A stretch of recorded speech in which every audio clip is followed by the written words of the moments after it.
ہماری کوشش ہے کہ نبی کریم صلی اللہ علیہ وسلم کی سنتوں کو جانے، سیکھے، اس پہ عمل کرنے کی کوشش کریں، بھرپور کوشش کریں۔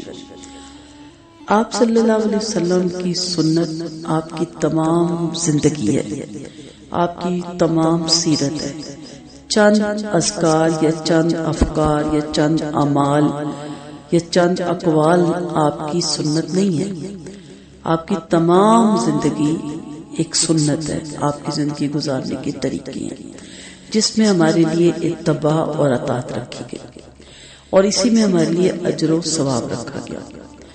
نبی کریم صلی اللہ علیہ وآلہ وسلم کی اتباع اور اطاعت کیا ہے کہ جس کی بنا پر نہ صرف دونوں جہانوں کی کامیابیاں، کامرانیاں ملتی ہیں، جنت کے اصول کا سرٹیفکیٹ ملتا ہے، بلکہ اللہ بھی اس بندے سے محبت کرنے لگتا ہے۔ کتنا ثواب، دونوں جہانوں کی کامیابیاں اور کامرانیاں۔ اگر آپ کو میرے پہلے لیکچر یاد ہو تو میں نے دعویٰ کیا تھا کہ آپ آغاز تو کریں، پھر آپ دیکھیے گا کہ آپ کو پتہ ہی نہیں چلے گا کہ اللہ نے اتنا سکون، اتنی گھر میں آرام، رحمتیں، اور مٹی بھی سونا بنتی ہے، ایک محاورہ ہے نا، اور تھوڑے میں بھی برکت ہوتی ہے، تو انسان کو پتہ نہیں چل رہا ہوتا، اور وہ ہے سنت کے مطابق زندگی گزارنا۔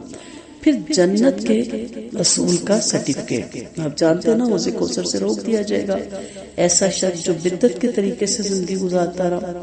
دیکھ لیں ہماری شادیاں، ہماری فوتگیاں، ہماری منگنیاں، ہمارے ہر کام بدعت سے ملتا جلتا ہے۔ اللہ ہم سب کو اس سے محفوظ رکھے۔ سب سے بڑا بینیفٹ جس کی خاطر زندگی کیا ایسی ہزار زندگیاں لگا دے تو کم ہے، اور اگر پتہ چل جائے ابھی کہ یہ ہمیں مل گیا ہے تو میرے خیال میں اس کے بعد کچھ نہیں رہتا، وہ ہے اللہ کی محبت، کہ اللہ اس بندے سے محبت کرنے لگتا ہے۔ اللہ تعالیٰ ہمیں ان لوگوں میں شامل کرے۔ مانگ لی دعا، آمین۔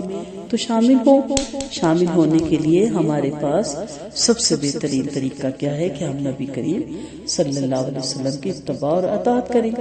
تو اطاعت اور اتباع یہ ہے کہ آپ صلی اللہ علیہ وسلم کی ہر ادا کی نقل کی جائے، اس کو اپنی زندگی میں نافذ کیا جائے، صرف واہ واہ اور سبحان اللہ کہنے کے لیے نہیں، نافذ کریں۔ کوئی پوچھے کہ بھی آپ یہ ایسے کیوں کہہ رہے ہیں، آپ کے میرے نبی کی یہی ادا تھی، میرے نبی کی یہی سنت تھی، میرے نبی کا یہی طریقہ تھا۔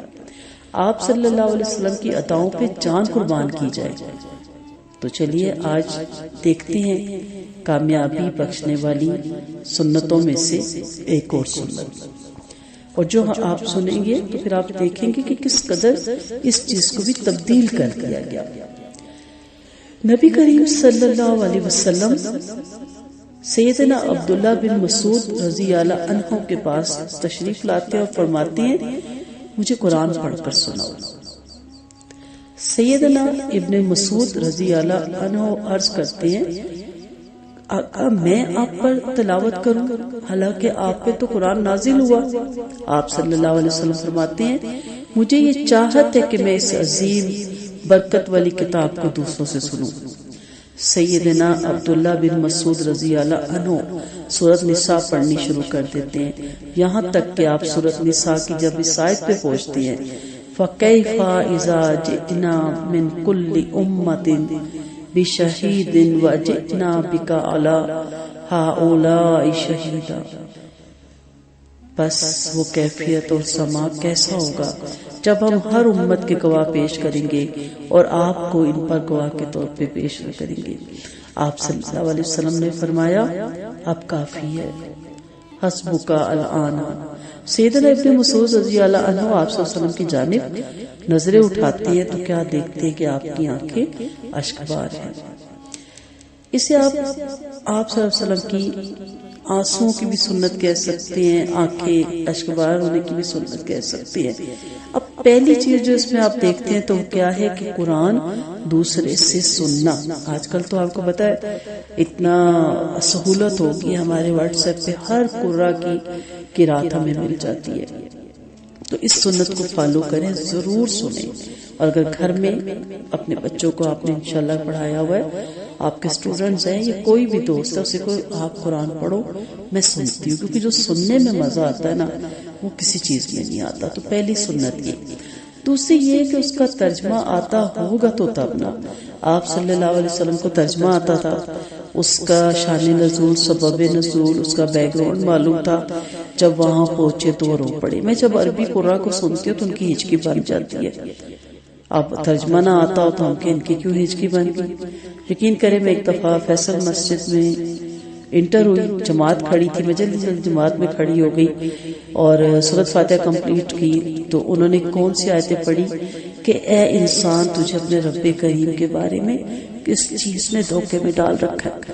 یقین کریں میری ہچکی بن گئی، میرے آنسو گرنے لگ گئے کہ واقعی اتنی غفلت، واقعی اتنا دھوکہ، اتنی لاپرواہی کہ دنیا کے کاموں میں اتنے ہم کس چکر میں پڑے ہوئے ہیں. ایک مختصر سی ایک مثال سے سمجھا رہی ہوں. تو پہلی تو سنت یہ ہو گئی.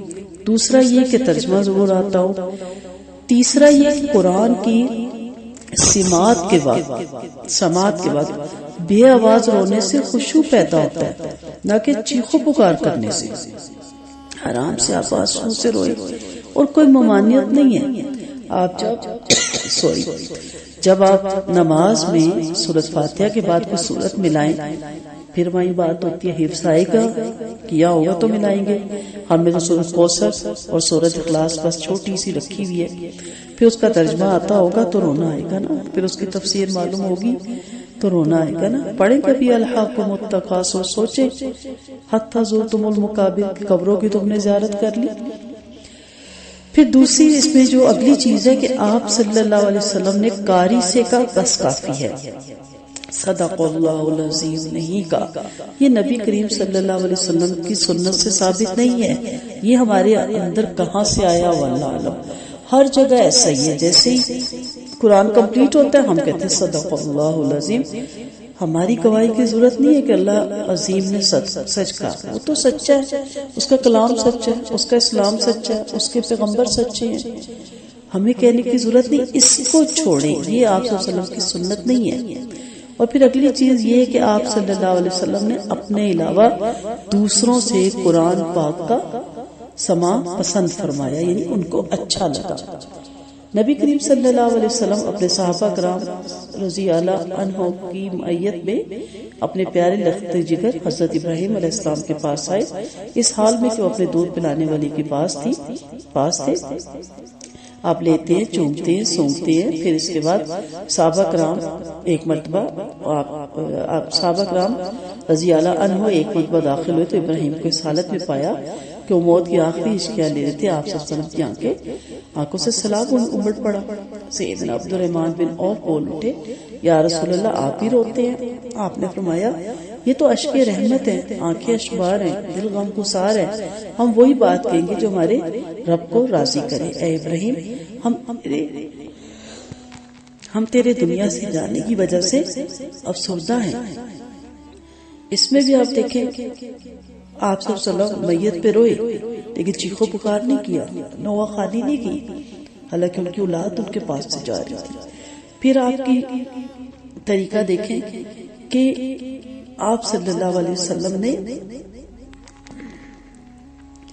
اس بات کا اظہار کیا کہ میرا دل ملال ہے، دل میں دکھ ہے، لیکن انہوں نے ایسی کوئی گفتگو نہیں کی جو اللہ کی ناراضگی کا باعث بنے. تو یہ بھی آپ صلی اللہ علیہ وسلم کو اپنائے، خشوع خضوع، آنکھ سے آنسو بہنا. لیکن آج جو ساری چیزیں کہ آپ صلی اللہ علیہ وسلم کی میں نے بتایا نا کہ پوری زندگی ہمارے لیے سیکھنا ہے، لیکن قرآن کے بعد صدق اللہ العظیم کہنا سنت نہیں ہے. وآخر دعوانا ان الحمدللہ رب العالمین. سبحانک اللہم و بحمدک، نشہد ان لا الہ الا انت، نستغفرک و نتوب الیک. السلام علیکم ورحمۃ اللہ وبرکاتہ.